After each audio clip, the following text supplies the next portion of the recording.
Parfois cynique, parfois confiant, mais jamais complaisant. Francis Gosselin.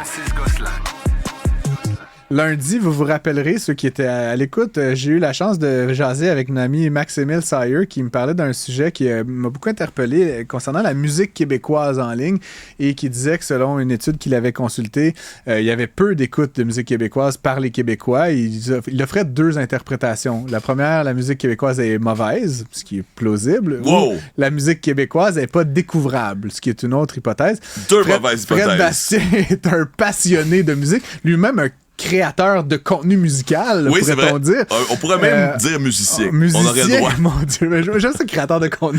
Je sens que je te juge quand je dis un petit peu. Fait que, mais contenu, que je trouve ça tellement large. Moi, je m'identifie davantage à créateur numérique, artiste ou producteur, selon ce que je fais. Mais bref, c'est comme un cri d'alarme qu'on a entendu de cet observatoire de la culture et des communications. Exact. C'est une filiale de l'Institut de la statistique du Québec. On peut penser que c'est des gens qui font un travail sérieux.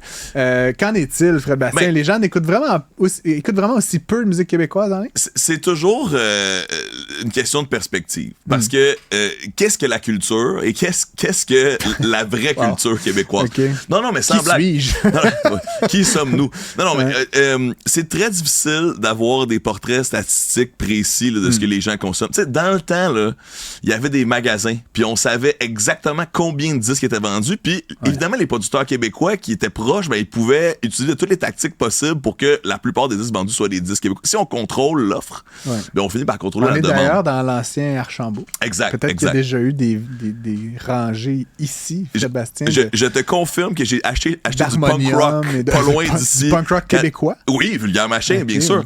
Ça, c'est un autre truc intéressant. Bon, là, on entend souvent, je vais prendre un petit détour, là, mais on entend souvent les gens dire « Ah, cette musique québécoise n'est pas découvrable. Comment ça? » Non, écoutez, non seulement l'accès à cette musique existe sur les plateformes, faut s'assurer que les gens qui possèdent les droits de ces musiques-là savent comment faire rayonner la musique sur ces plateformes. Okay?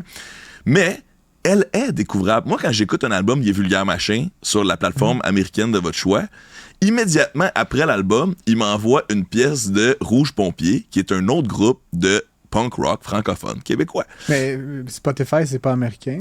T'as raison, c'est suédois. Ouais. Mais ça aurait pu être Apple. Mais t'as raison. L'exemple est bon.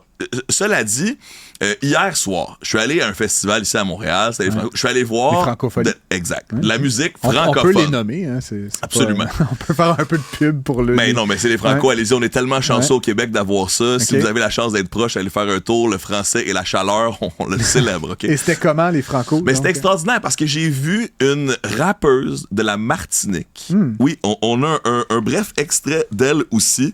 Puis je trouvais ça magnifique de voir qu'on célébrait le français international. Puis je trouvais que elle, dans le monde post-internet, elle est un peu comme les Québécois. Elle chante en français dans un océan linguistique sur Internet, mais elle trouve son public parce que la foule était pleine.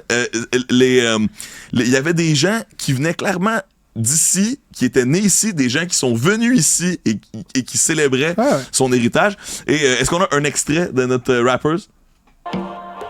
Ça fait que changer pays à chaud, tout le monde en parano.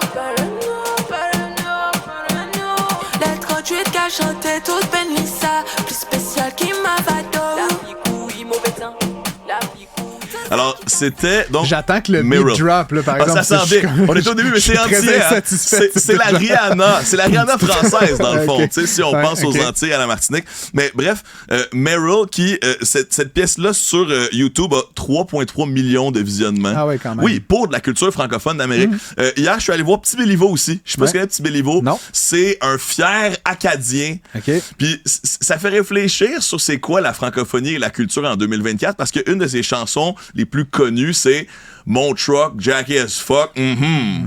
Mais ça, c'est-tu du français? Est-ce qu'on considère ça comme de la culture francophone? C'est bien sûr, c'est de l'Acadie, c'est de la Nouvelle-Écosse. Radio qui avait fait pendant longtemps un peu sourciller certains défenseurs de la langue française en disant il y a un mot sur deux qui est en anglais. J'adore! C'est empreint de culture francophone. Exact, mais dans le hip-hop, c'est qu'on représente l'endroit d'où on vient. Puis Radio représentait l'Acadie à leur manière, tout comme Petit Béliveau faisait. Puis dans son spectacle, qui rivalise avec les plus grands groupes de rock américain que j'ai vu de ma vie, il chante à peu près toutes les tunes en français, sauf, bon, il fait un hommage à System of a Down une fois, ça vaut la peine. Mais sais, une de Pas ces tout à fait mon incarnation de culture québécoise, ça c'était mauvais temps. Mais... Non, mais Alors, je blague. c'est ça l'affaire. Ouais. Est-ce que les cultures se soustraient ou s'additionnent? Non, les cultures se multiplient. Parce que moi, en allant voir le show d'un francophone canadien de la Nouvelle-Écosse, j'ai redécouvert une partie de mon adolescence qui était System of a Down, qui est un groupe arménien et californien qui s'est établi à Los Angeles. Mais moi, je parlais de ce groupe-là avec mes amis québécois, en français, dans la cour d'école.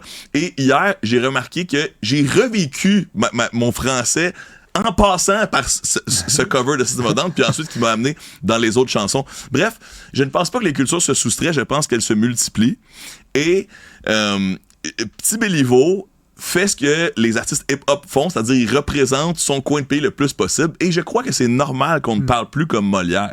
Non, là-dessus, tu prêches un convaincu. J'aimerais revenir sur un truc que tu as dit il y a quelques minutes, là, pas pour faire trop de les-retours, mais tu dis ceux qui mettent en ligne la musique, là, je sais pas quoi, là, puis en lien avec cette notion de découvrabilité, entre guillemets, je veux pas dire à qui la faute, là, mais tu dis que les musiciens font des choses extraordinaires, mais il y a quand même quelque chose d'un peu... C'est peut-être une lecture personnelle, mais j'ai l'impression qu'il y a quelque chose d'un peu brisé. Là. Moi, j'ouvre n'importe quel média, qu'il soit numérique, traditionnel. Qu'est-ce qu'on pousse? C'est genre de la musique américaine. Là, honnêtement, c'est Tay-Tay. Je pense pas que t'es un adolescent Lady québécois. Gaga. Non, je comprends. Parce que moi, quand j'ouvre mon YouTube ou mon Spotify... il y a plusieurs des albums qui me sont présentés qui sont des albums québécois parce que j'écoute souvent des albums québécois. Donc, le but de cette plateforme-là, c'est de te servir ce que tu veux. Puis la plupart des Québécois, tant qu'on continue d'élever nos enfants en français, puis d'être fiers collectivement d'avoir une culture distincte, puis qu'on va travailler pour le financement de cette culture-là, pour le rayonnement de cette culture-là, mais je pense pas que c'est en imposant. C'est toujours avec la carotte qu'on va faire bouger notre culture, jamais avec le bâton. Fait que toi, cette idée là, d'avoir des quotas sur Spotify, là, mettons... ça va complètement à l'inverse de l'objectif de ces plateformes-là. Puis c'est là où je distingue vraiment les plateformes où ce sont les usagers qui créent le contenu des plateformes plus traditionnelles comme Netflix, qui sont une plateforme numérique, mais Netflix, c'est des gars et des filles autour d'une table dans un CA qui décide des choix éditoriaux, qui décide ce qui est ouais. produit pour des millions de dollars, ce qui ressemble beaucoup à l'industrie traditionnelle.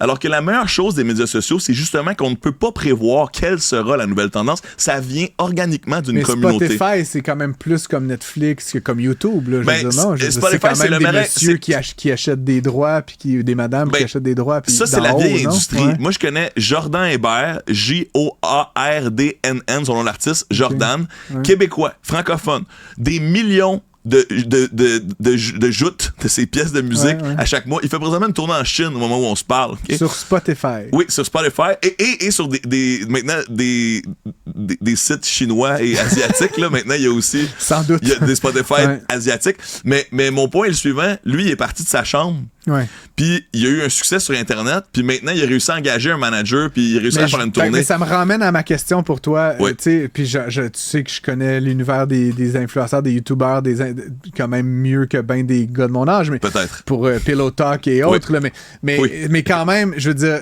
tu sais, cette génération-là dont tu fais vaguement partie, là, t'es dans les plus vieux, mais tu sais, dans sa chambre, tu sais, avec soi-même. Ont pas d'enjeu de découvrabilité. Là. C'est autoproduit, c'est autodiffusé. Est-ce que Petit Béliveau a des enjeux de découvrabilité quand il dit que chaque fan, il va les chercher un par un en mettant des posters dans la rue, puis en faisant ses publications lui-même, puis en restant indépendant? Mais tu comprends, Fred, je veux pas me avec toi, mais tu parles quand même d'une génération puis d'une manière de faire qui, pour la plupart des hommes blancs de 45 ans, puis de 55 ans, puis de 65 ans, c'est...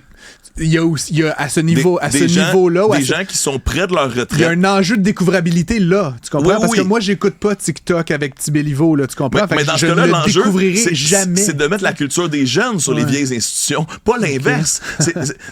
Si vous avez un problème à découvrir ce qui se fait de bon sur Internet, allez sur Internet ou que les vieilles institutions jouent ce qu'ils jouent sur Internet. Ouais. Non, mais sérieusement, puis on peut conclure là-dessus avant que tu me mettes dehors du studio.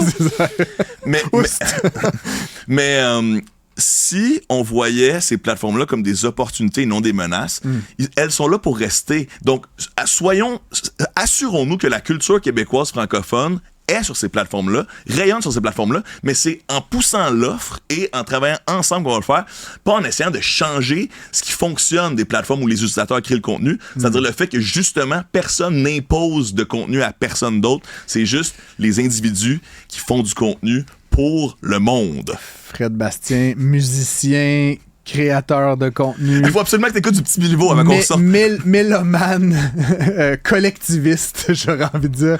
Merci d'avoir été avec nous. On se laisse sur un petit Béliveau. Vive la francophonie mondiale! Wouhou!